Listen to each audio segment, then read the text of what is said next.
Alright, here we have the 12th Avenue Railroad Crossing 1 in Nashville, Tennessee.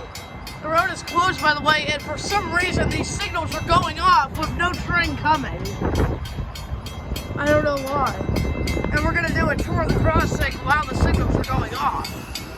So, the cantilever on the other side is a Harman cantilever, and the lights are Harman 12 by 24 inch incandescent lights. And here's the emergency information. The dot number is 298472W. There's no base down there. And the overhead lights are also Harman 12 by 24 inch incandescent lights.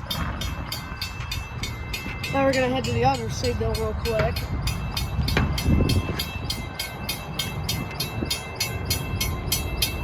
I have no idea why these. And there's the other 12th Avenue having their train going by. And this signal's going off. And it has a Harman base.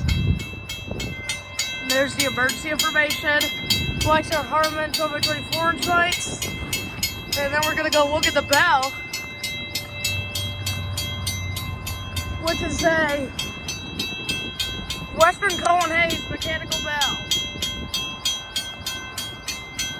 So yeah, this is the 12th Avenue Railroad Crossing 1 in Nashville, Tennessee. Over and out.